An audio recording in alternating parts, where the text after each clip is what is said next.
मतदान जैसे जैसे पास आ जाते तैसे तैसे चुनाव होवैया क्षेत्र में बड़े नेता मन प्रवास करके अपन पार्टी के प्रत्याशी के जीत सुनिश्चित करे बर प्रचार करत नजर आवत है। खैरागढ़ नगर पालिका चुनाव में दोनों राष्ट्रीय पार्टी मन के बीच घमासान मचे है, जेमा कांग्रेस प्रत्याशी मन के पक्ष में समर्थन मांगे बर मुख्यमंत्री भूपेश बघेल सभा लेहे बर खैरागढ़ के इतवारी बाजार पहुंचिस। मुख्यमंत्री कहिस, हमन ये बछर 1 करोड़ 5 लाख मीट्रिक टन धान खरीदी करबो।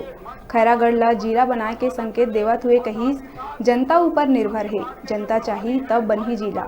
जेकर बाद जम्मो 20 पार्षद प्रत्याशी मन ला जिताए के समर्थन मांगिस। छत्तीसगढ़ की सरकार करे, छत्तीसगढ़ की सरकार जब विकास हो थे, रोजगार, स्वास्थ्य, शिक्षा होते।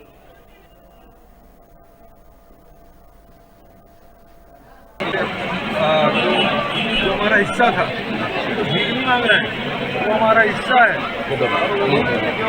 उसी को मांग रहे हैं।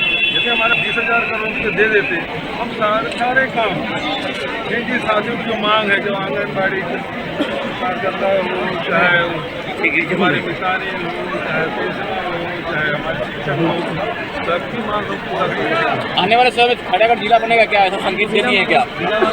वो तो खैरागढ़ की जनता जो चाहेगी वो होगी। हम तो जनता के साथ हैं और जनता जो चाहते हो करते हैं। ढांचा एक तरफ है और दूसरी तरफ जनता है, किसको जिता? देखिए, ये है कि रमन सिंह ने तो अपने भांजा को देखा, लेकिन हम लोग तो अपने भांजा में राम को देखते। छत्तीसगढ़ कितने सीटों में जीत की उम्मीद है? सभी सीटें जीतने हमारी कोशिश है, जनता जो आशीर्वाद दे।